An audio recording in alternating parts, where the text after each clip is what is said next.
que o paraquedismo em queda livre se assemelha a comportamentos adictivos e que a frequente exposição a experiências de euforia natural tem relação com a anedonia.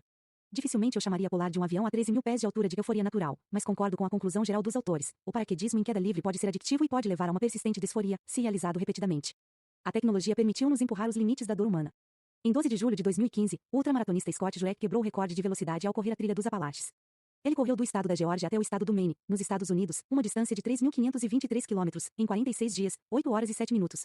Para realizar esse feito, apoiou-se na seguinte tecnologia e dispositivos: roupas leves, impermeáveis e resistentes ao calor, tênis de corrida Hermès, um localizador GPS, um relógio GPS, um iPhone, sistemas de hidratação, comprimidos de eletrólitos, bastões para trekking de alumínio dobrável, vaporizadores industriais de água para estimular nebulização, um cooler para resfriar minhas entranhas, uma dieta de 6.000 a 7.000 calorias diárias, e um aparelho pneumático de compressão para massagear as pernas, alimentado por painéis solares no alto da van de apoio, dirigida por sua esposa e equipe.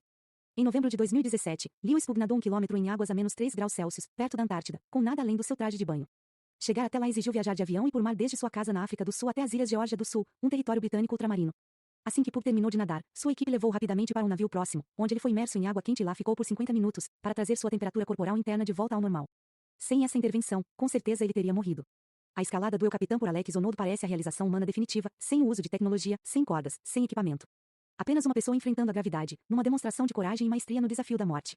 Mas, por todos os relatos, o feito de Honnold não teria sido possível sem as centenas de horas na freireira à rota que ele pegou, ligado a cordas, planejando uma coreografia precisamente ensaiada para cada trecho, memorizando milhares de sequências intrincadas de mãos e pés. A subida de Honnold foi filmada por uma equipe profissional de cinema e transformada em um filme assistido por milhões de pessoas, o que assegurou a ele um número massivo de seguidores nas redes sociais e fama mundial. Riqueza e celebridade, outra dimensão de nossa economia da dopamina, contribuem para o potencial aditivo desses esportes extremos. A síndrome do overtraining é uma condição bem descrita, mas mal compreendida entre atletas de resistência, que treinam tanto que chegam a um ponto em que o exercício já não produz as endorfinas antes tão abundantes. Em vez disso, o exercício faz com que se sintam esgotados e disfóricos, como se a balança de recompensa tivesse chegado ao limite e deixado de funcionar, semelhante ao que vimos com meu paciente crise e os opioides. Não estou sugerindo que todos que se dedicam a esportes extremos e/ou de resistência sejam adictos, mas quero frisar que o risco da dependência a qualquer substância ou comportamento aumenta com a intensificação da potência, da quantidade e da duração. Pessoas que se apoiam demais e por muito tempo no lado sofrimento da balança também podem acabar num estado de déficit persistente de dopamina. Excesso de dor, ou uma dor potente demais, pode aumentar o risco de se tornar dependente da dor, algo que presenciei na prática médica. Uma paciente minha correu tanto que desenvolveu fraturas nos ossos da perna, e mesmo assim não parou de correr. Outra paciente cortava a parte interna dos antebraços e das coxas com uma lâmina de barbear, para sentir adrenalina e acalmar as ruminações constantes da mente. Ela não conseguia parar de se cortar, mesmo com o risco de grave cicatrização e infecção. Quando conceitualizo esses comportamentos como adicções e os trato como trataria qualquer paciente com dependência, eles melhoram. Dependente do trabalho. Ser workaholic é um comportamento estimulado pela sociedade. Talvez em nenhum outro lugar isso seja mais verdadeiro do que aqui, no Vale do Silício, onde a norma é 100 horas de trabalho por semana, e disponibilidade 24 horas, 7 dias por semana. Em 2019, após 3 anos de viagens mensais a trabalho, decidi limitá-las, num esforço para colocar o trabalho e a vida pessoal de volta a um equilíbrio. No começo, falava abertamente sobre o motivo: queria mais tempo com a minha família.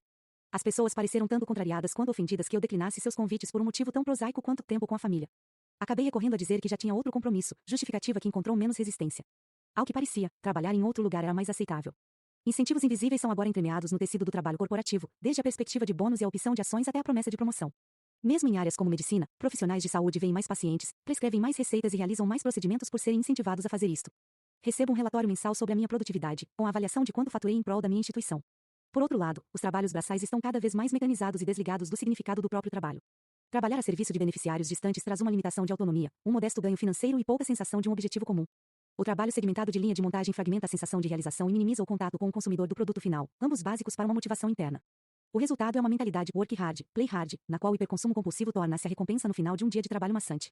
Assim, não é de se surpreender que aqueles que não completaram o ensino médio e têm empregos que pagam mal estejam trabalhando menos do que nunca, enquanto os assalariados com alto nível educacional estejam trabalhando mais.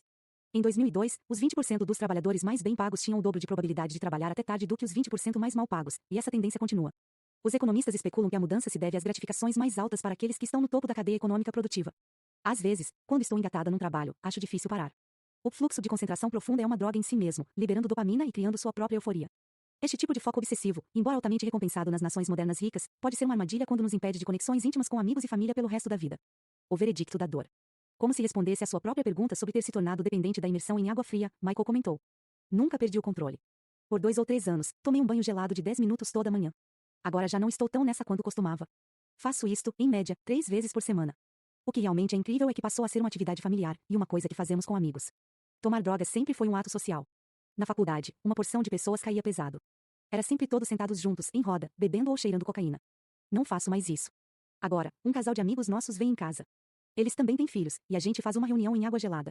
Tem um container ajustado por volta de 7 graus Celsius, e todo mundo se reveza, entrando e saindo, alternando com uma banheira quente. Temos um timer e nos incentivamos a entrar, inclusive as crianças. A tendência também se espalhou entre nossos amigos. Esse grupo só de mulheres, no nosso grupo de amigos, vai até a Baía de São Francisco uma vez por semana e entra na água. Elas afundam até o pescoço. A água está entre 10 graus Celsius e 15 graus Celsius. E depois? Sei lá, ele riu. Provavelmente elas saem e comemoram. Nós dois sorrimos. Você disse várias vezes que faz isso para se sentir vivo. Dá para explicar. Realmente não gosto da sensação de estar vivo. As drogas e a bebida eram uma maneira de gostar. Agora não posso mais recorrer a elas. Quando vejo pessoas na farra, ainda sinto um pouco de inveja da fuga que estão conseguindo. Percebo que elas encontram uma trégua. A água fria me lembra que estar vivo pode ser uma sensação boa. Quando consumimos um excesso de dor, ou uma dor muito potente, corremos o risco de um hiperconsumo compulsivo destrutivo. Mas se consumirmos exatamente a quantidade certa, inibindo uma grande dor com uma dor menor, descobrimos o caminho para uma cura hormética, e talvez até um ocasional ataque de alegria. Capítulo 8. Honestidade radical. Todas as religiões mais destacadas e os códigos de ética mais relevantes incluíram a honestidade como base de seus ensinamentos morais. Todos os meus pacientes que conseguiram uma recuperação de longo prazo invocaram o fato de dizer a verdade como essencial para a manutenção de sua saúde física e mental. Também me convenci de que a honestidade radical não apenas é útil para limitar o hiperconsumo compulsivo, mas também o cerne de uma vida bem vivida. A questão é, de que forma contar a verdade melhora a nossa vida? Vamos primeiro estabelecer que contar a verdade é doloroso. Desde a mais tenra idade estamos ligados à mentira, e todos nós mentimos, admitamos ou não. As crianças começam mentindo já aos 2 anos. Quanto mais esperta, mais probabilidade ela tem de mentir, e melhor ela se sai mentindo. A mentira tende a diminuir entre os 13 e os 14 anos, provavelmente porque as crianças se tornam mais conscientes de que mentir magoa as pessoas. Por outro lado, os adultos são capazes de mentiras antissociais mais sofisticadas do que as crianças, uma vez que a habilidade de planejar e de se lembrar torna-se mais evoluída. Em média, o adulto conta de 0,59 a 1,56 mentiras diariamente. A mentira tem pernas curtas. Todos nós temos alguma mentirinha escondida. Os seres humanos não são os únicos animais com capacidade para enganar. O reino animal está cheio de exemplos de dissimulação, como arma e como escudo. O escaravelho Lomechusa pubicolis, por exemplo, é capaz de penetrar nos formigueiros fingindo ser uma das formigas, algo que consegue soltando uma substância química que faz com que tenha o cheiro delas. Uma vez lá dentro, ele se alimenta dos ovos e das larvas. Mas nenhum outro animal se iguala ao ser humano na capacidade de mentir.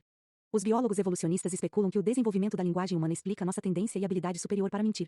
A história é a seguinte: a evolução do Homo sapiens culminou com a formação de grandes grupos sociais, o que só foi possível por causa do desenvolvimento de formas sofisticadas de comunicação, permitindo uma cooperação mútua avançada. Palavras usadas para cooperar também podem ser usadas para enganar e despistar. Quanto mais avançada a língua, mais sofisticadas as mentiras. Pode-se dizer que as mentiras têm alguma vantagem adaptativa quando se trata de competir por recursos escassos, mas mentir em um mundo de fartura implica em risco de isolamento, sofreguidão e hiperconsumo patológico. Deixe-me explicar. Você parece bem, e eu disse a Maria, quando nos sentamos uma em frente à outra em abril de 2019. Seu cabelo castanho escuro estava penteado num estilo profissional que lhe favorecia. Vestia uma camisa simples de botão e calça comprida. Sorria, atenta, muito elegante, como nos 5 anos anteriores em que esteve sob meu tratamento. Maria estivera em remissão contínua do seu transtorno de uso de álcool durante todo o tempo em que convivi com ela. Chegou ao consultório já em recuperação, graças à sua frequência às reuniões dos alcoólicos anônimos e ao apoio de seu padrinho do AA. Ela me procurava de vez em quando para consultas de rotina e para renovar seus medicamentos. Tenho total convicção de que aprendi mais com ela do que ela comigo. Uma coisa que ela me ensinou foi que contar a verdade era fundamental para sua recuperação. Na infância, ela tinha aprendido o oposto. Sua mãe bebia, inclusive a ponto de perder a consciência enquanto dirigia com Maria no carro. O pai deixou a família por vários anos e foi para um lugar que ninguém nunca mencionava e que, mesmo agora, ela preferia não revelar por respeito à privacidade dele. Sobrou para Maria cuidar dos irmãos menores, enquanto fingia para o mundo externo que estava tudo bem em casa. Quando sua própria dependência de álcool começou, aos 20 e poucos anos, ela já tinha prática em misturar diferentes versões da realidade. Para ilustrar a importância da honestidade em sua nova vida sóbria, ela me contou a seguinte história.